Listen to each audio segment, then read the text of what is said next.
में सीता के मन में क्या है, जिनको हम देख के आई हैं वो मेरे वर बने, वो मेरे पति बने।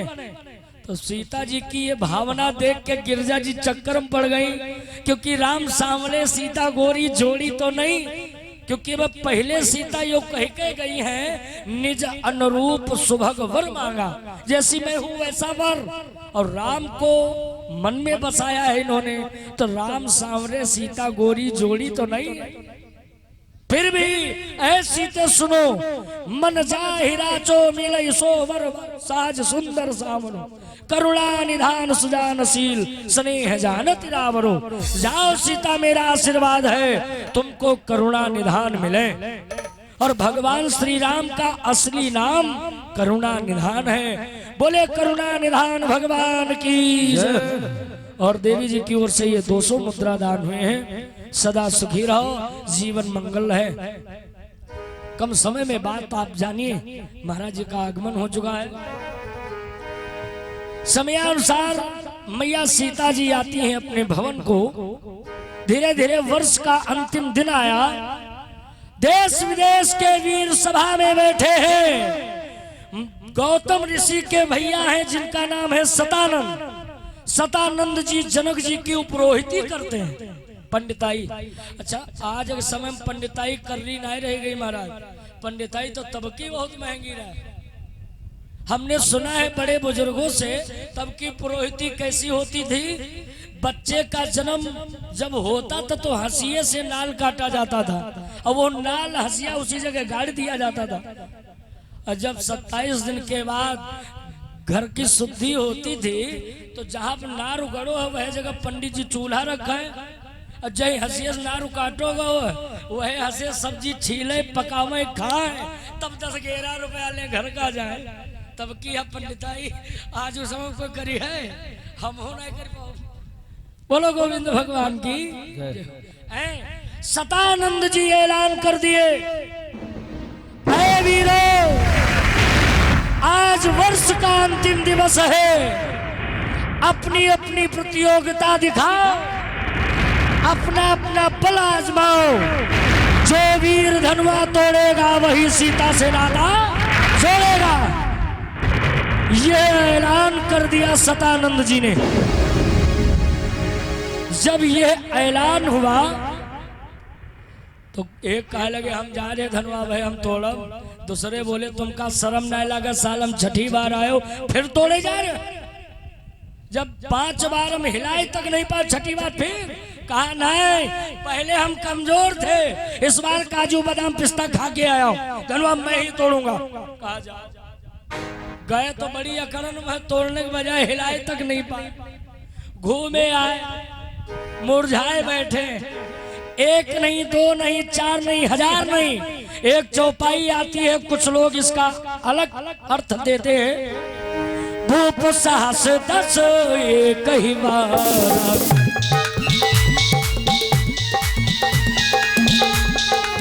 भूप साहस 10 एक ही बार, भूप साहस 10 एक ही बार, भूप साहस 10 एक ही बार, भूप साहस 10 एक ही बार।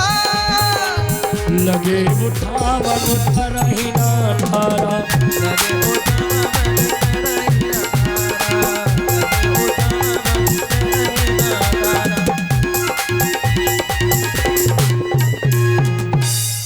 भूप साहस 10 एक ही बारा।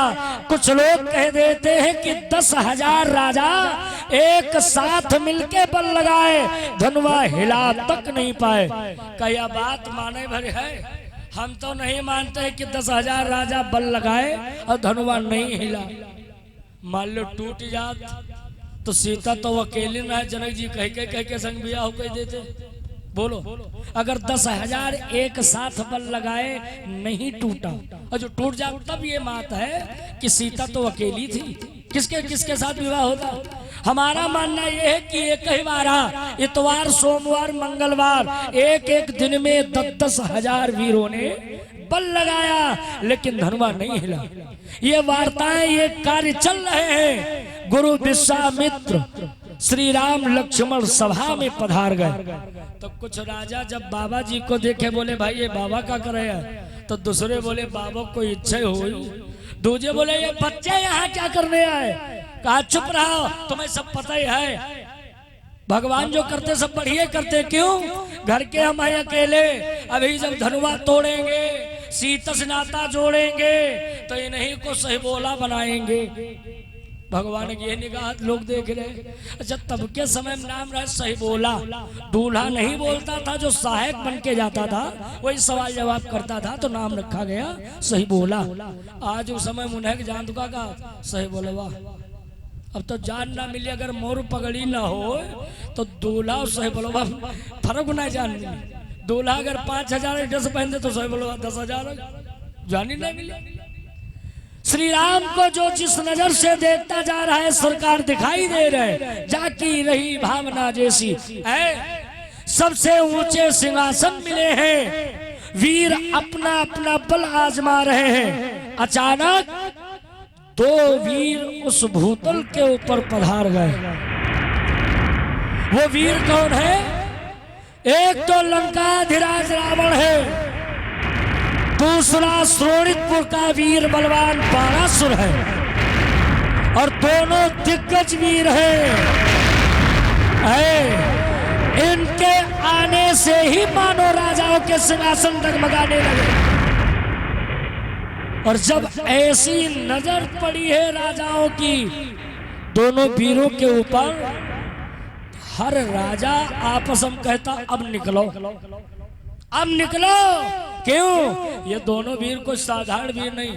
हमने पहले भी बताया है, अन्य देवता अन्य देवियों के जो चेला हुए वो इतने धुआंधार नहीं हो पाए जत्ते धुआंधार चेला भोलेनाथ।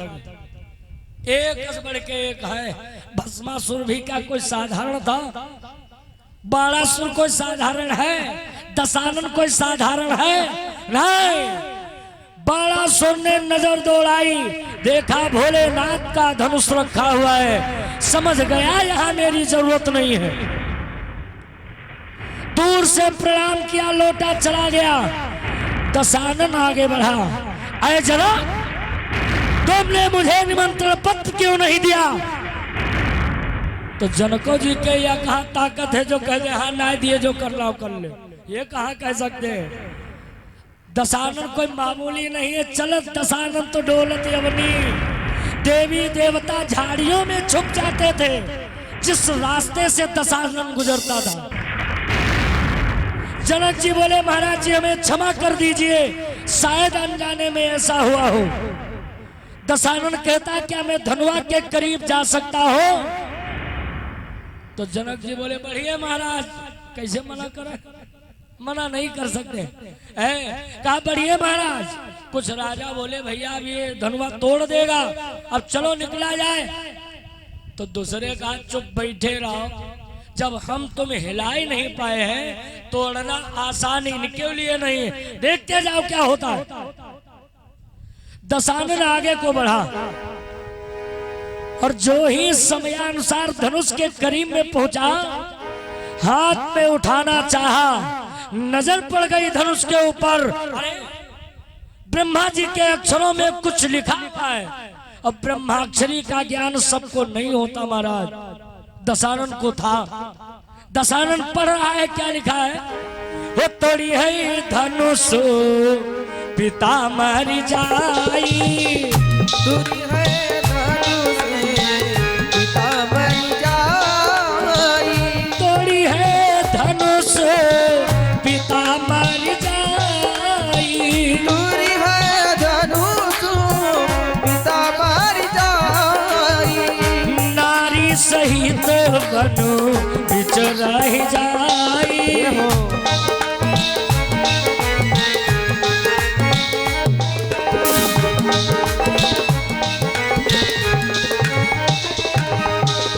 रावण देखो विधि के अंका, तब मनमा उपजी अति शंका। सोचने लगा नहीं ये मेरा काम नहीं है, काहे हम धनुष तोड़े, काहे पिताजी मरे, काहे नारियों को लेके जंगलम भटक गए। एक तो है ना जो ले जंगलम घूमा, जगदीश रामायण में वर्णन आया है 14,000 राय, ज्यादा ना है। दशानन मान लेता है कि ये मेरा काम नहीं है, लेकिन ब्रह्मा ने लिखा है। आखिर वो कौन होगा जो इस धनुष को तोड़ेगा, ऐसी गतियों से गुजरेगा? अब ये जानना जरूरी है। हर राजा पे नजर जाने लगी, किसी राजा से ऐसे गुण नहीं मिल रहे। ज्योतिषी भी तो है, किसी राजा से ऐसे गुण नहीं मिले। अचानक जब ऊंचे सिंहासन की ओर नजर गई, श्री राम को निहारा, कहा ऐ राम यहाँ। श्री राम नीचे आए, बोलो महाराज क्या बात, बोलो क्या है? अच्छा, छत्री वही है जिसमें विनम्रता नम्रता होनी चाहिए। छत्री मतलब ये नहीं है कि आप देखा बहका कतली कर, नहीं, वो तो अलग विषय। विनम्रता श्री राम से सीखनी चाहिए। श्री राम हाथ जोड़ के बोले, कहो महाराज क्या बात? कहा है राम, धनुष तोड़ने में नाम तुम्हारा होगा। कहा क्यों? कहा जो धनुष पे लिखा है वही तुम्हारे मस्तक पर लिखा है। कहा क्या लिखा है, सुनना चाहोगे? हाँ सुनाइए महाराज। कहा तो सुनो। हे राम तुम्हारे मस्तक पर है पितामर वनवास लिखा। श्री राम बोले बस महाराज। कहा नहीं, लिखा तो और भी कुछ है। कहा तो वो भी बता डालो। दशानन कहता है मैं वो बताना नहीं चाहता था, अगर पूछ रहे तो मैं बता रहा हूं।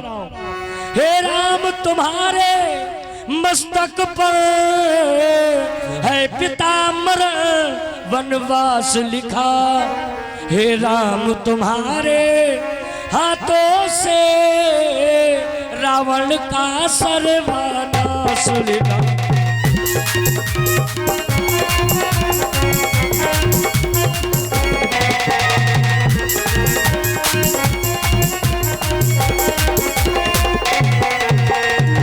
हे राम तुम्हारे हाथों से रावण का सर्वनाश लिखा। श्री राम इतना सुने बड़ा प्रसन्न हुए। मैं तो इसीलिए आया हूं इस भूतल के ऊपर। दशानन इतना कह के चलने लगा, श्री राम जी बैठ गए। श्री राम जी बैठ गए तो कुछ राजा कह लगे, देखो भाई पंडित का दिमाग, ब्राह्मण का दिमाग, कैसा दिमाग। सोचने लगा धनुआ तोड़ नहीं पाऊंगा तो समाजक का है पता चला, इसलिए ऐसी बात बोल के जा रहा है। लोगों को लगा कि तोड़ सकता था, किसी कारणवश नहीं तोड़ा। तो दशानन ने जब इतनी बात सुनी है ना, पीछे मुड़ के खड़ा हो गया। बस बस खामोश हो जाओ। अरे हम कोई कायर नहीं है, हम कोई बुज़दिल नहीं है जो धनुष को देख के डर के मारे भागे जा रहे हैं। नहीं, किसी कारणवश मैं धनुआ नहीं तोड़ रहा हूं। और रही बात सीता की, तो जनक जी ने प्रण किया है कि जो वीर धनुआ तोड़ेगा वही सीता से नाता जोड़ेगा। तो जाओ, इतने सभा में, इतने समाज में मैं भी एक प्रण करके जाऊंगा। वो कैसा? वो धनुआ को तोड़ा अगर नहीं तो ये प्रण करके जाऊंगा, तो ये प्रण करके जाऊंगा, तो ये प्रण करके जाऊंगा, तो ये प्रण करके जाऊंगा। श्री जनक लली, सुन रहे हो महाराज? श्री जनक लली सीता जी को लंका एक दिन पहुंचाऊंगा।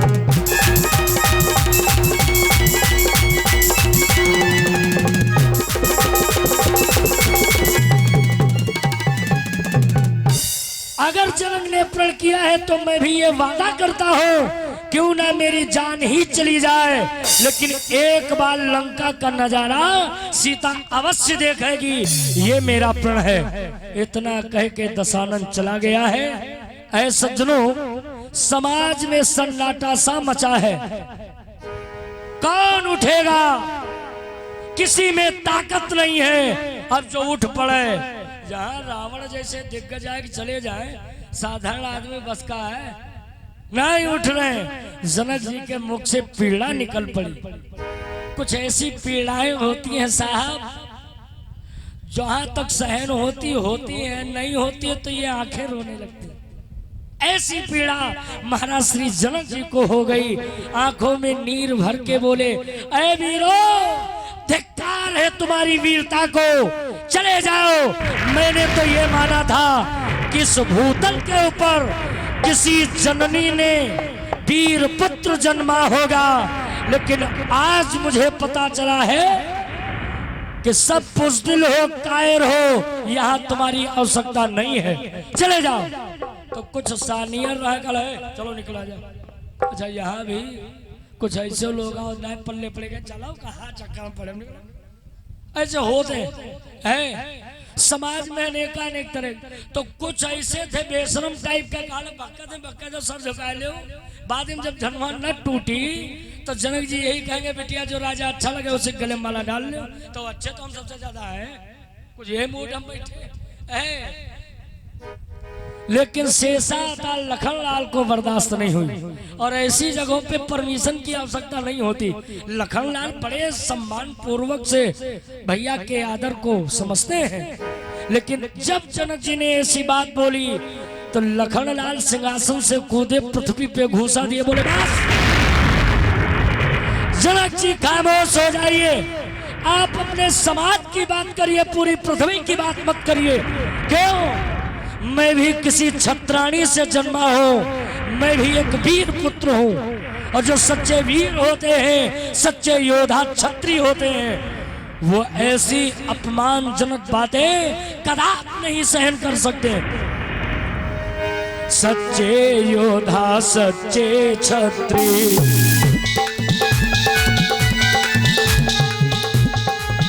सच्चे योद्धा सच्चे क्षत्रिय, सच्चे योद्धा सच्चे क्षत्रिय, अपमान नहीं सह सकते हैं, अपमान नहीं सह सकते हैं,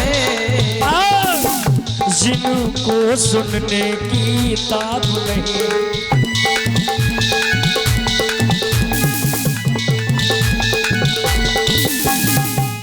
जिनको सुनने की ताब नहीं, वो चुप कैसे रह सकते हैं।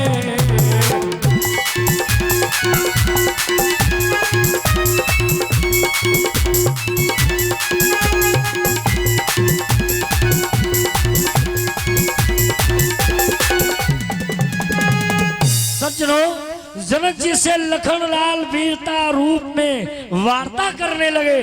बोले महाराज, जिस धनुष को तुम बहुत बड़ी तोप समझते हो, बहुत बड़ी चीज समझते हो, ये मेरे लिए कुछ भी नहीं है। ये धनुष पुराना घिसा पिटा तिनकेसा किस गिनती में है, सैकड़ों कोस तक ले दौड़ो, इतना तो दम सिर्फ उंगली में है।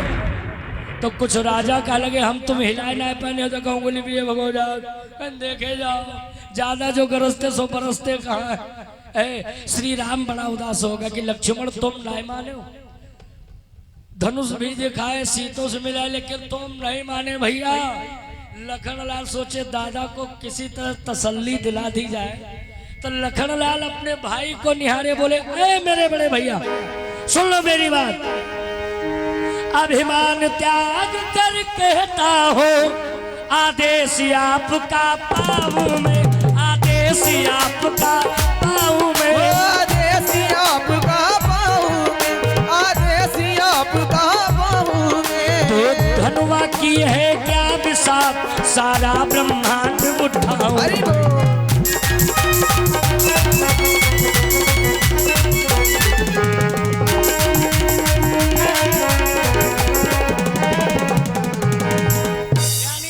संकेत किए हैं कि घबराओ नहीं, अभिमान त्याग कर कहता हूँ, आदेश आपका पाऊं मैं। यानी हम भड़बड़ाए तड़के कितनों, जब तक आदेश नहीं दोगे तब तक धनुष करीब हम नहीं जाएंगे, ये संकेत है। श्री राम जब ये सुने तब जाए तसल्ली पड़ी।